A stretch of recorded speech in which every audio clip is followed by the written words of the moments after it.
লাল, চারিদিকে শুধু লাল। লাল তরলের একটা স্রোত বয়ে চলেছে। কোনো শব্দ নেই এই স্রোতের। তার মাঝেই থেকে থেকে মাথা তুলে ভেসে ওঠার চেষ্টা করছে একটা মানুষ, কিন্তু বারবার যেন কেউ টেনে ধরছে তাকে নিচ থেকে। কোনো মতে হাঁচড় পাঁচড় করে ডাঙা মতো একটা জায়গায় উঠে গা এলিয়ে দিয়ে আকাশের দিকে তাকিয়ে দেখল লোকটি। সারা আকাশটাও যেন কালচে লাল আলোয় ভরে গেছে। কয়েক মুহূর্তের মাত্র শান্তি। হঠাৎ সে দেখল রক্তের স্রোতের মধ্যে থেকে একটা মূর্তির মতো কিছু উঠে দাঁড়াচ্ছে। সঙ্গে একটা রিনরিনে শব্দ ছড়িয়ে পড়ছে চারদিকে প্রবলভাবে। দু হাতে কান চেপে হাঁ করে দম নিতে গিয়ে প্রবল একটা চিৎকার বেরিয়ে এলো লোকটার গলা দিয়ে। দাদা, আরে ও দাদা, উঠে পড়ুন। ও মশাই, শুনছেন? আরে মহা মুশকিল তো। হ্যাঁ, হ্যাঁ, আমি কোথায়? জমের দুয়ারে। আরে মশাই, নামুন তো। টাকাটা ছেড়ে আমাকে রেহাই দেন। কোথা থেকে যে আসে সব। কথাটা শুনে দুম করে সব মনে পড়ে গেল বিপ্লবের। সে বসে আছে একটা ভাড়া করা গাড়িতে। দরজা খুলে নেমে পড়ল সে। এক ঝলক ঠান্ডা বাতাস মুখে চোখে ঝাপটা মেরে গেল তার। এবার এখান থেকে কোথায় যাবেন? আমি বলি কি, আবার উঠে পড়ুন। উঠে পড়ুন, আপনাকে আবার ওই গড়তলা স্টেশনে ছেড়ে দিয়ে আসি। উঠে পড়ুন। না, তুমি যেতে পারো, এই নাও বলে টাকাটা তার কোলের ওপর ফেলে দিল সে। লোকটা একটু চিন্তিত মুখে তার দিকে তাকালো, তারপর একটা কার্ড বের করে বলল, সে আপনার ব্যাপার, তবে কোনো সমস্যায় পড়লে এই নম্বরে একটা ফোন করবেন। যাই হোক, চলি। বলে আবার কাঁচা রাস্তায় গাড়িটাকে ঘুরিয়ে নিয়ে জঙ্গলের রাস্তাটা ধরে ফিরে চলে গেল সে। বিপ্লব হাঁ করে দাঁড়িয়ে রইল কিছুক্ষণ। তার সামনে কাঁচা মাটির একটা রাস্তা মাঠের মাঝখান দিয়ে অনেক দূরে চলে গেছে। পকেট থেকে ফোন বের করে নম্বর ডায়াল করে কানে চেপে ধরল সে। দূরের তালগাছগুলোর থেকে অচেনা পাখির ডাক ভেসে আসছে। নমস্কার। চমকে পিছনে ফিরে দাঁড়ালো বিপ্লব। দেখল একটা লোক, সাধারণ চেহারা, তার দিকে তাকিয়ে মিটমিট করে হাসছে। আপনি কে? আগে আমি চিরনবীন গৃহ থেকে আসছি। আপনি বিপ্লব বাবু তো? হ্যাঁ, আমি বিপ্লব। বেশ, চলুন। ওই তো মাঠের পরপরই আমাদের চিরনবীন গৃহ। একটু কষ্ট করে যেতে হবে। চলুন, সবাই আপনার অপেক্ষায় আছে। লোকটা এ কথা বলে হাঁটা শুরু করলো। বিপ্লবও কাঁধের ভারী ব্যাগখানা সামলে হাঁটতে থাকলো তার পেছনে। গাড়িতে দেখা স্বপ্নটার কথা মাথা থেকে মুছে গেছে তার তখন। উঁচু পাঁচিল ঘেরা বাড়িটার সামনে এসে দাঁড়ালো তারা যখন, তখন চারিদিক কালো করে অন্ধকার নেমেছে। জায়গাটা কেমন যেন অদ্ভুত নিস্তব্ধ। আর দূর দূরান্তে কোনো বাড়ি বা গ্রাম আছে বলে মনে হলো না তার। আসুন বিপ্লব বাবু, আসুন। লোকটার পেছন পেছন বিপ্লব ভেতরে চলল। মোটা লোহার গেটটা হাট করে খোলা। বড় বড় গাছ আর ঝোপের আড়াল দিয়ে নুড়ি ঢালা পথটা সোজা চলে গেছে একটা বিশাল বাড়ির মূল দরজায়।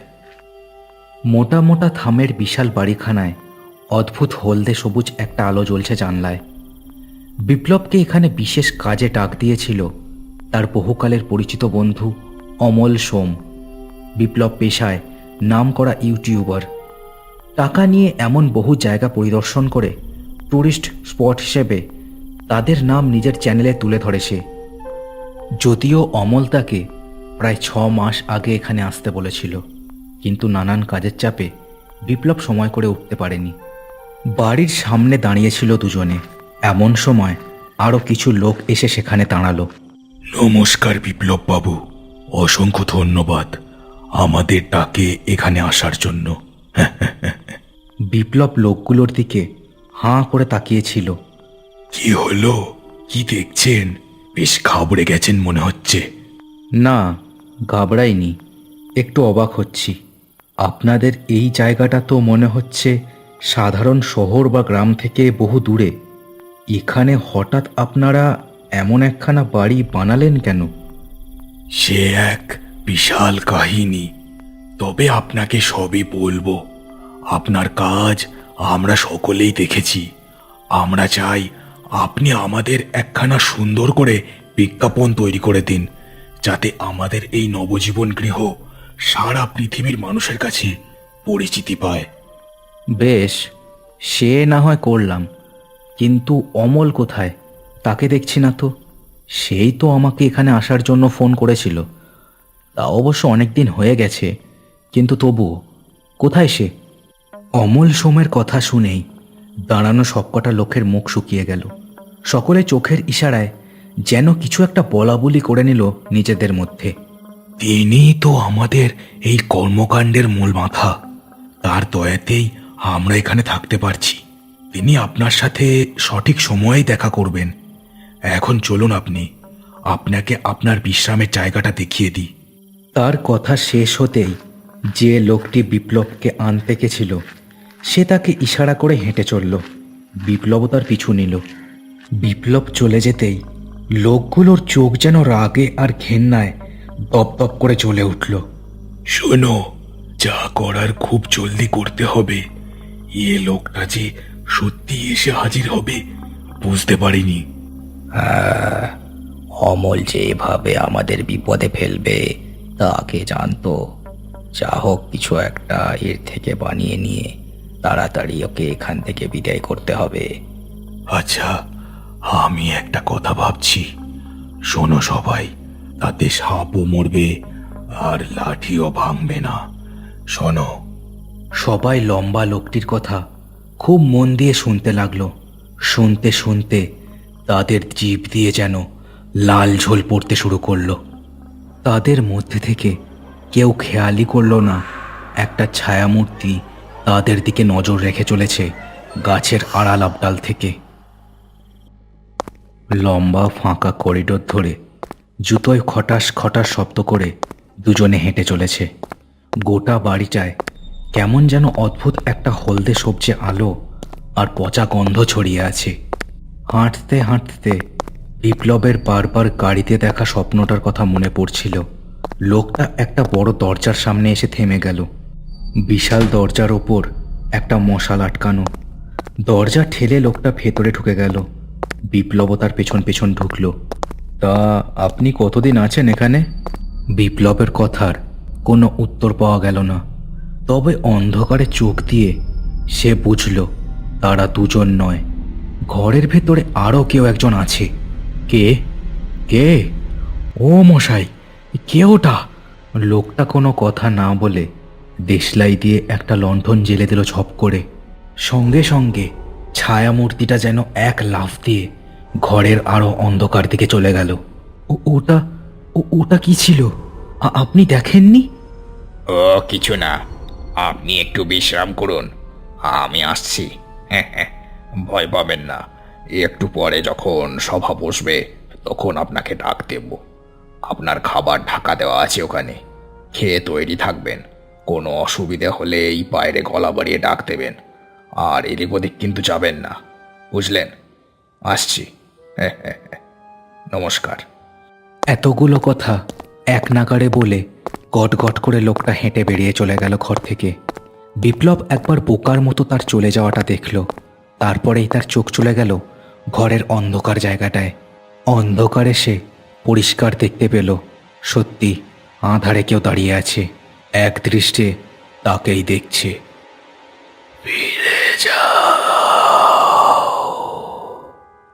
কথাটা শুনে ভয়ে পা কেঁপে গেল তার। টলতে টলতে বিছানার ওপর ধপ করে বসে পড়ল সে। আঁধারের ভেতর থেকে ছায়াটা তেমনি এক দৃষ্টে দেখছে তাকে, যেন বিপ্লবের চোখ সরে গেলেই লাফ দিয়ে পড়বে তার ঘাড়ের ওপর। ফিরে যাও বলতে বলতে ছায়াটা ধীরে ধীরে আঁধারের মধ্যে মিশে গেল। একটা ঠান্ডা বাতাস শরীর কাঁপিয়ে দিল বিপ্লবের। চারদিক চুপচাপ। গোটা এলাকায় কোনো জীবিত প্রাণী আছে কিনা সন্দেহ। বাড়িখানা দৈত্যের মতো থম মেরে বসে আছে। শুধু থেকে থেকে কালো ছায়ার মতো লোকজন চলাচল করছে বাড়ির এদিক থেকে ওদিক। বিপ্লব তখনও পাথরের মতো একই জায়গায় বসেছিল। ভয়ে নড়তেও পারছে না সে। গাড়িতে দেখা স্বপ্নটা বারবার মনে পড়ছে তার। হঠাৎ ধং করে একটা ঘন্টার মতো শব্দ হলো। শব্দে কেঁপে উঠে আবার সম্বিত ফিরল বিপ্লবের। সঙ্গে সঙ্গে দেখল ঘরের মধ্যে দুজন লোক এসে দাঁড়িয়েছে। তাদের দুজনেরই হাতে মোমবাতি। চলুন, আপনার সমস্ত সরঞ্জাম নিয়ে নিন, আমাদের সভা বসার সময় হয়েছে। বিপ্লব তার ক্যামেরা আর সরঞ্জাম নিয়ে কোনো কথা না বলে তাদের সাথে চলল। সেই লম্বা করিডোর, কিন্তু এখন সবকটা থামেই অদ্ভুত হলদে সবজে আলোর মশাল জ্বলছে। বিশাল বাড়িখানার মাঝের ফাঁকা উঠোন, সেখানে তখন অনেক লোক। মাঝে গোল করে বসেছে সভা।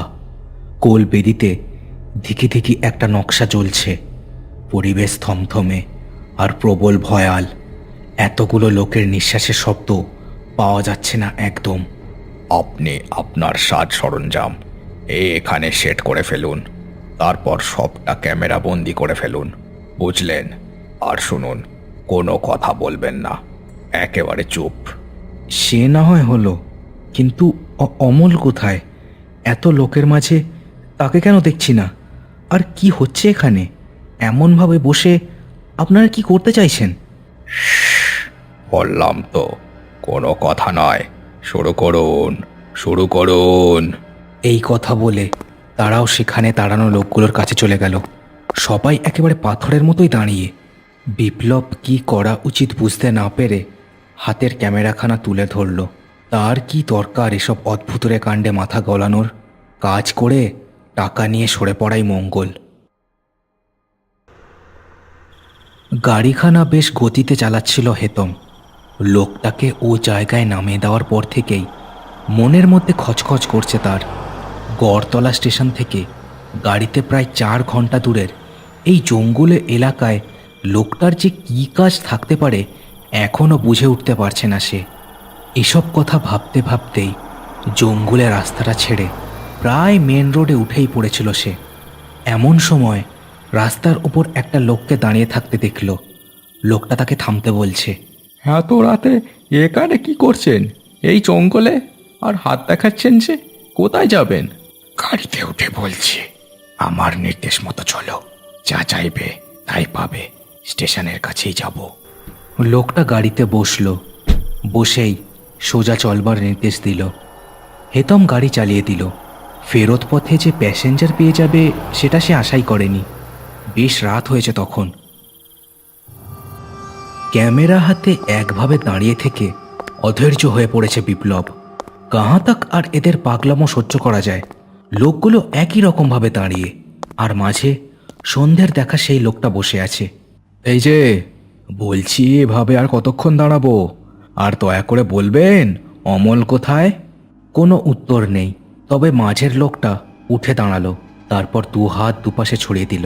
দূর, কি পাগলামো এসব! অমল, অমল, বলছি তুই কোথায়? অমল! তার চিৎকারে এবার সেখানে দাঁড়ানো সকলে তার দিকে ঘুরে তাকালো। সকলের মুখই পাথরের মতো শক্ত। তিনি আসছেন, তিনি আসছেন, তোমরা সবাই ওকে ধরো, নিয়ে এসো এখানে, তিনি আসছেন, নিয়ে এসো এখানে। মানে কে আসছে? কি বলছেন আপনারা? দেখুন, আমি আপনাদের কোনো কাজ করতে পারবো না, আমি ফিরে যেতে চাই। বলেই ক্যামেরা খানা নামিয়ে ফেলল সে। ক্যামেরার ফ্ল্যাশটা বন্ধ হয়ে গেল, আর সাথে সাথেই উঠোনের মাঝের আলোটা তপ করে নিভে গেল। তারপরেই বিপ্লব যা দেখল নিজের চোখকে বিশ্বাস করতে পারল না সে। দেখল সব কটা লোকের চেহারা অন্ধকারে যেন ভয়ানক হয়ে উঠেছে। কয়েক মুহূর্তের মধ্যেই সবার চোখ জ্বলে উঠেছে ভাঁটার মতো। সবার মুখেই দাঁতের ঝলক। তাকে দেখে জিভ চাটছে কেউ কেউ। বিপ্লব, দৌড়ো! কানের কাছে কথাটা শুনেই হুঁশ হলো তার। উল্টো দিকে ফিরে দৌড়তে শুরু করলো সে। বেরোনোর দরজাটা কোন দিকে ছিল কিছুতেই মনে করতে পারল না সে। পিছনে কিন্তু একইভাবে একই তালে ধেয়ে আসছে তারা।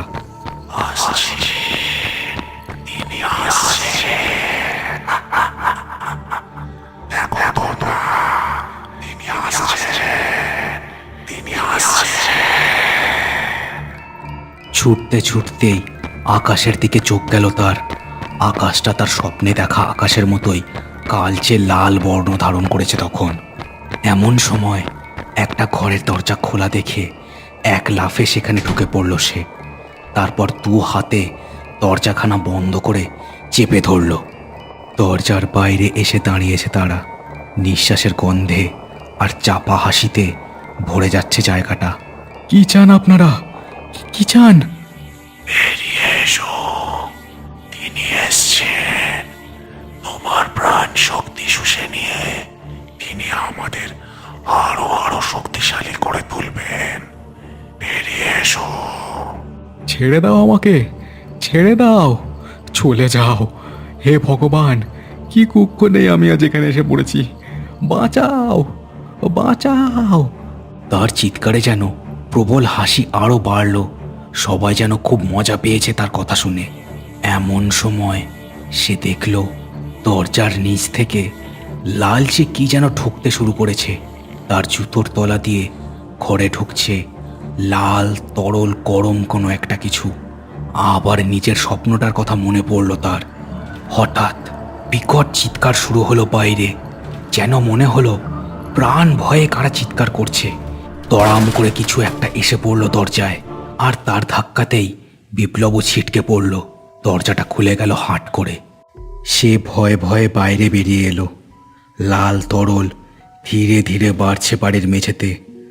আর যারা তাকে ধাওয়া করেছিল তারা সব ছড়িয়ে পড়ে রয়েছে চারিদিকে। কালো চেহারাগুলো দেখে আবার ভেতরটা কেঁপে গেল বিপ্লবের। এমন সময় সে দেখল উঠোনের মাঝখান থেকে ধীরে ধীরে উঠে দাঁড়াচ্ছে স্বপ্নে দেখা সেই মূর্তিটা। বিপ্লব ভয়ে আবার পিছিয়ে যাচ্ছিল, কিন্তু মূর্তিটার হাতের দিকে চোখ পড়ল তার। উল্কিতে লেখা অমল নামটা আবছা হয়ে গেলেও বোঝা যাচ্ছে এখনো। অমল, তুমি অমল? মূর্তিটা কেমন যেন চোখে দেখছে তাকে, যেন কত কি বলতে চায়। আমি কি ভাবছিস? আমার এই অবস্থা কি করে হলো? হ্যাঁ, মানে আমি তো কিছু বুঝতে পারছি না রে ভাই। কি হচ্ছে এখানে? শোন তবে, এই নবজীবন গৃহ আমি প্রতিষ্ঠা করেছিলাম আজ থেকে প্রায় 4 বছর আগে। উদ্দেশ্য ছিল এখানে একটা বৃদ্ধাশ্রম বানাবো। সবই ঠিক চলছিল, কিন্তু 6 মাস আগে এই পাষণ্ডের দল একদিন এখানে এসে হাজির হলো। প্রথমে বুঝিনি এরা কারা। বৃদ্ধ দেখে আশ্রয় দিয়েছিলাম, কিন্তু যখন বুঝলাম ততদিনে অনেক দেরি হয়ে গেছে। বৃদ্ধ অথর্ব ভেবে যাদের আস্তানা দিয়েছিলাম তারা আসলে কালতন্ত্র চর্চাকারীর দল। এই বৃদ্ধাশ্রমের সব লোক এক এক করে মারা গেল এদের প্রকোপে। আর তারপর নিজেদের কালতন্ত্রের মাধ্যমে আমায় পরিণত করলো এই পিশাচে।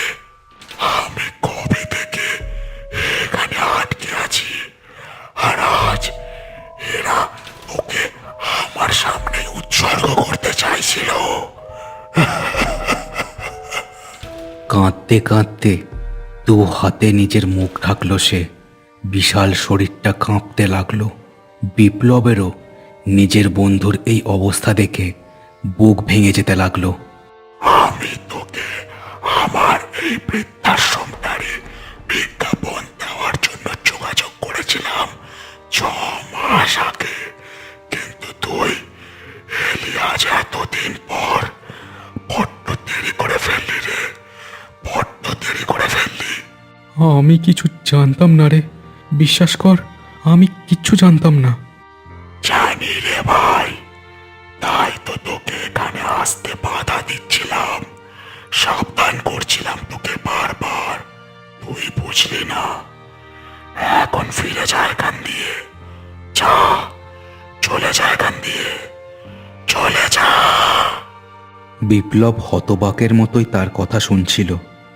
তারপর যন্ত্রের মতোই হাঁটতে হাঁটতে এগিয়ে চলল বাইরের দরজার দিকে। বিভোরের মতোই মোটা লোহার গেট দিয়ে বাইরে বেরিয়ে এলো বিপ্লব। তার সারা গায়ে তখন লাল রক্ত লেগে রয়েছে। হঠাৎ দেখল সন্ধ্যের সেই ভাড়ার গাড়িখানা সেখানে এসে দাঁড়ালো। ড্রাইভার দরজা খুলে বেরোলো। তারপর অবাক চোখে তাকিয়ে থাকলো তার দিকে। এ কি? আরে আপনার এই অবস্থা হলো কি করে? তুমি হঠাৎ এখানে? আর বলবেন না, এক ঘাটের মরা লোক এসে উঠলো গাড়িতে, বলল যেদিকে বলবো গাড়ি সেদিকে চালাও। তারপর যে কি হলো, রাস্তার বাঁক নিয়ে চালাতে চালাতে এসে দেখি এখানে এসে হাজির হয়েছি। কি যে হলো কিছুই বুঝতে পারছি না। বিপ্লব কিন্তু সব বুঝল, কিন্তু কিছু বলল না। শুধু একটা দীর্ঘশ্বাস ছেড়ে গাড়িতে এসে উঠল।